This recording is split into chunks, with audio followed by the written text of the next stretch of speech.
As a business owner, I use Monday.com to track almost everything going on in my business because it's really critical for me to understand what is actually happening. I want to understand things like how many leads did we get this month? How many new clients did we have? How much money do we have in the bank? How much revenue did we make this month? How much revenue did we make this year? And are we on track for our goals? I use Monday.com to track all of these things. And I'm going to show you in this video exactly how you can set up boards to track this key information. Hi, my name is Tara, and I'm the founder of a company called Simple Day. We've helped hundreds of clients get started with Monday.com. If you need any help, my contact information is in the description below. I'm really looking forward to meeting with you. And now let's jump into the video where I can share with you exactly the dashboards that I take a look at every single day. The first category of data that I think is critical to be looking at every day, and it is something that I look at every day, is understanding your leads and your sales. So how many leads are coming into your company? Are on track for where you should be monthly in terms of how many leads? Because at the end of the day, that's going to convert into what your revenue is. So on this dashboard here, you can see that the first dashboard that I always look at is how many leads do we have per month. This is actually a demo dashboard and it's not real data. I'm just using it for the sake of this video. But you can see in this example, this is showing you over the since January 2025, how many leads have come on in per month. And then you can get a gauge. Are you on track for where you should be for the number of leads, or are you not? Now, if you're not on track, then you need to understand where you're not on track. And that's going to lead us actually to the leads per source chart that we have down here. And if you look at this chart here, you can see, for example, I can see in February, I had 17 leads from a website, and in March, I only had 12. And you can use this to track where your leads are coming from because I'm tracking the source. So if I know, let's say in this month, okay, leads are really down this month. Let me look into the source of where all of my leads are coming from.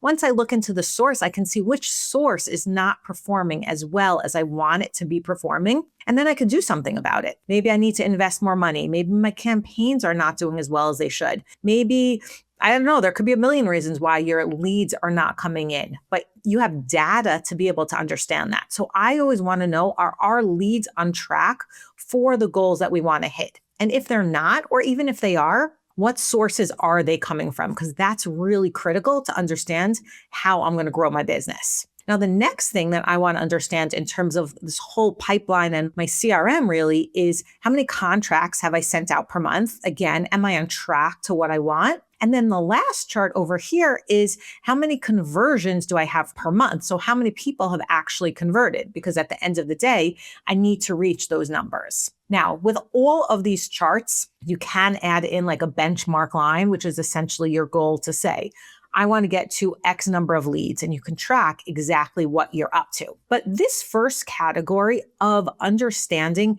your sales pipeline and all of your leads coming in and how many clients you've converted is critical because at the end of the day, this is what leads to your company revenue. You need to have money coming in. So you need to understand where that money is coming in from. And if you're not on track, how to fix it.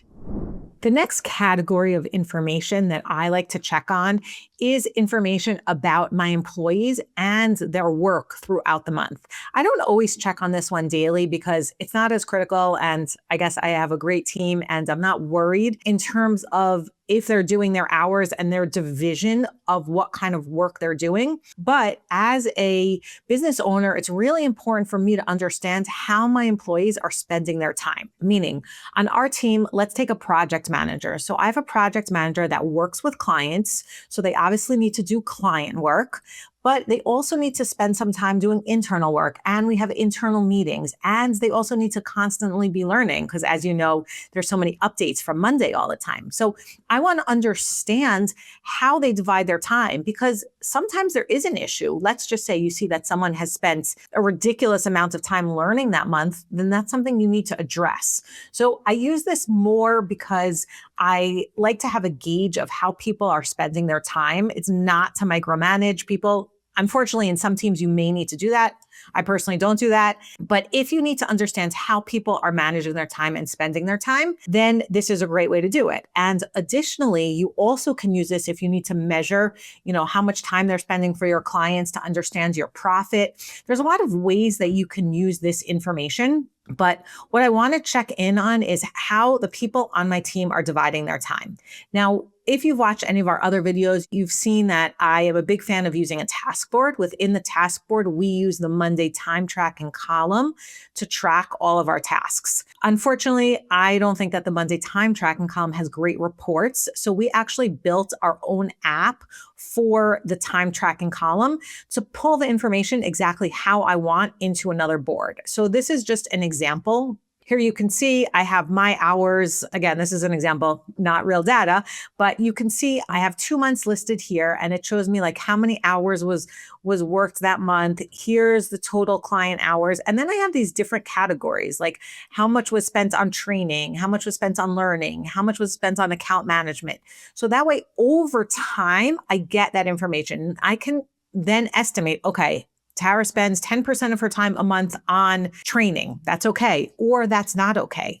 But the point is that I have this information to make sure that my employees more or less are on track for where they should be. If you want to add into this columns, like how many hours they should be working versus how many they actually did, like if you need to check every single hour, that is something that you can do. And then you can see like what kind of capacity do they have. There's different ways that you can use this data, but I think as a business owner, it's really important to understand big picture how your employees are dividing their time, kind of like what, not even projects, but like what categories of information are they working on, or tasks really, or projects are they working on? So you can understand, because sometimes there are issues that need to be addressed. And if you don't have this data, you can't address it. So this is the second category of things that I check on when I do my daily check-in.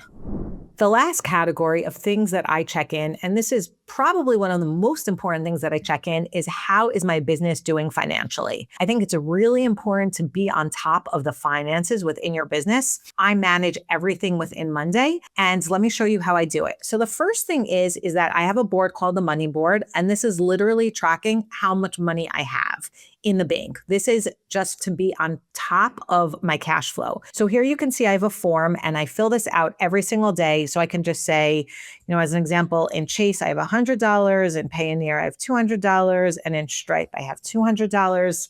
I submit it.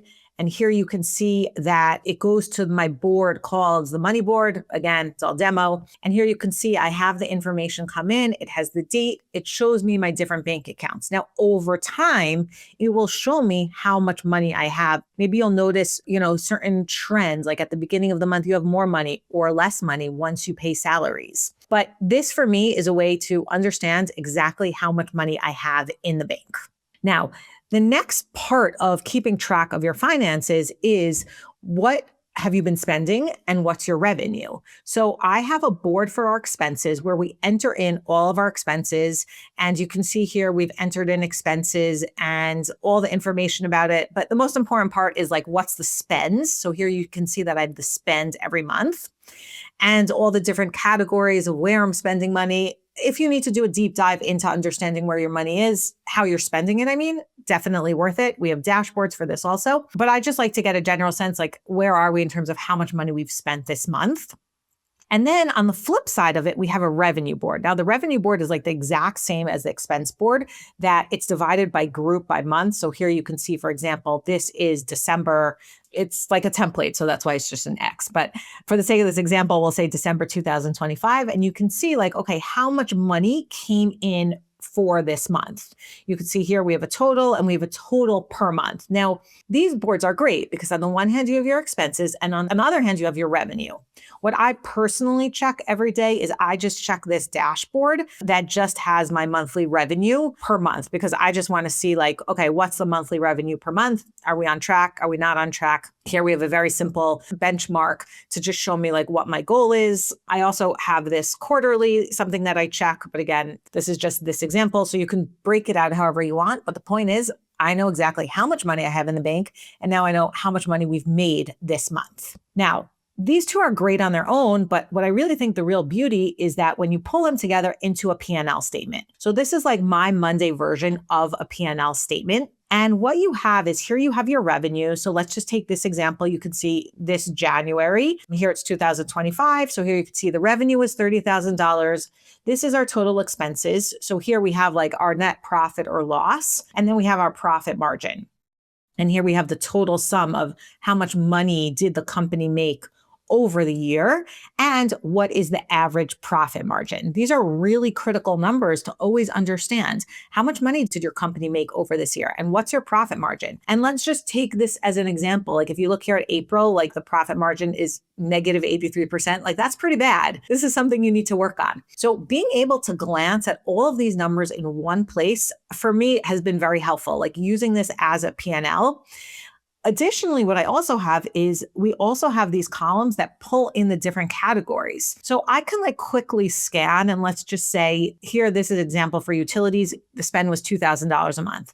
But here I see, oh no, in October, we spent $4,000. Like why was there a larger spend? And you have this all over all the different categories of spend in your business. So, but what we're doing here is we're connecting the expense board to the revenue board, and then we're calculating the profit or loss, and then we have the profit margin. This is something that I think is unbelievably valuable to understand exactly where your company is holding every single month, but also every quarter and every year as you continue to grow. Another thing that I added onto ours is a division of when we sell templates or products versus when we do consulting work. So if you're selling different products, you can see the division of how much money per month you've made for that. This board, this P&L statement is just connected to the expenses and revenue board, and that's how the information all flows.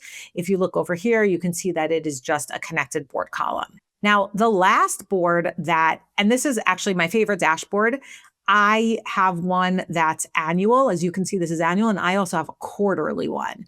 So here you can see that it's just showing, and this is based on this P&L statement, it's just showing, okay, how much money did you make in 2024 and how much money did you make in 2025? And here you can see this is our goal in 2024. We said our goal was 75K. 2025, our goal was 100K. Now, the one that I do for myself personally is I have this exact same thing, but I have it set up by quarter. So that means that I can track every single quarter to see where we're holding. I think it's just easier to do it on a quarterly basis. I also actually do it on a monthly basis because I can compare months. Like I can see January, of the last couple of years, how does it compare to this January? And then February, how does it compare? But it's the same concept that I have this annual dashboard that I'm always checking in on. Now, for me, I check these dashboards, like I said, every single day because I want to know what's going on in my business. And I think that it's really important that you figure out what data you need to see and create the dashboards and check it. If you don't know how to build dashboards, there's a link in a video above exactly how to build dashboards. So I'll see you in the next video.